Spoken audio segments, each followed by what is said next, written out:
Yeah.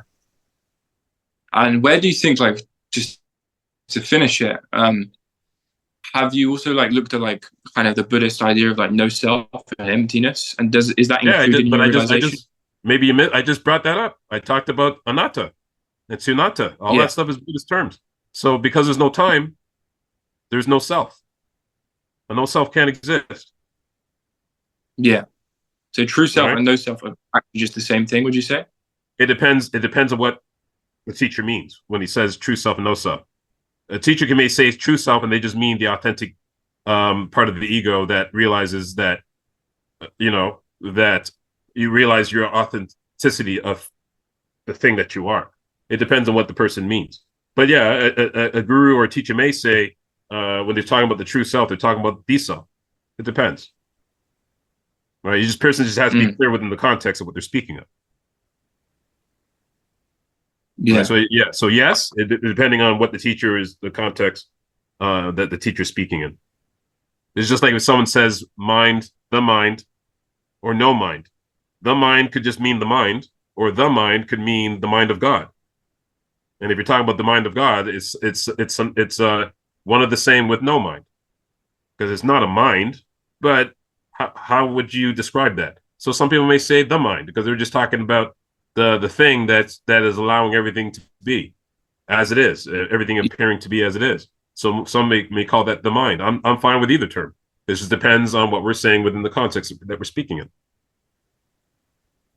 Okay. I'll leave it Yeah, there. that's why this stuff gets really confusing because people are using different terms to explain the same thing, right?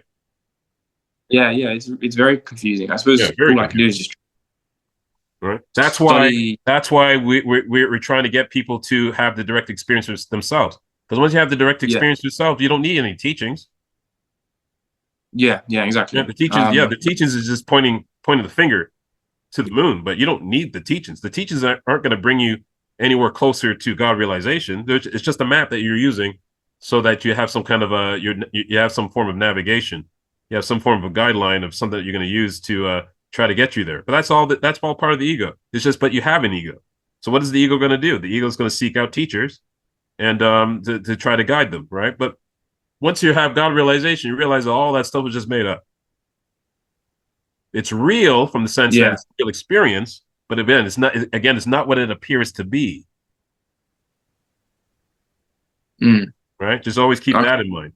Right? Yeah.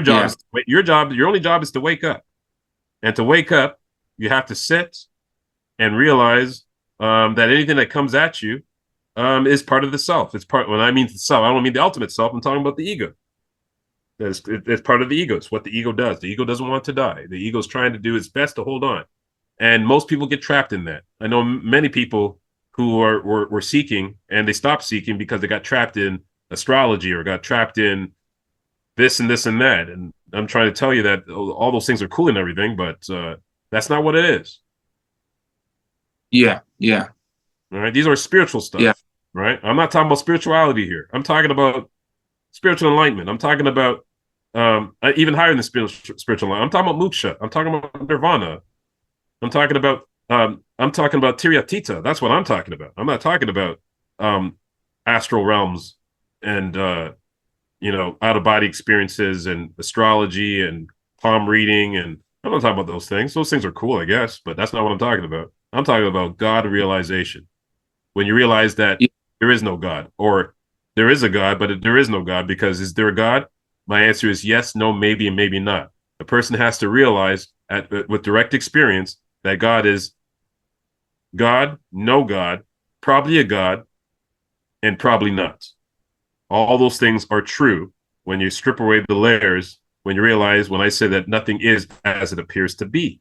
And when you realize that nothing is as it appears to be, all there is at this point is the self, self with a capital S, not the ego self, the self, the ultimate self, the nothing, Yeah. the nothingness, the void, sunatta, um, and all the different Yeah. terms that you'll hear. That's all that's left because that's all there ever is, and that's all there will ever be. Everything that you see, everything you taste, touch, hear, smell, all part of the illusion that's creating what we call Maya. Because at this level, it's beyond your senses. And when you get beyond your Yeah. senses, you experience Sat Chichananda. Consciousness, existence, and bliss.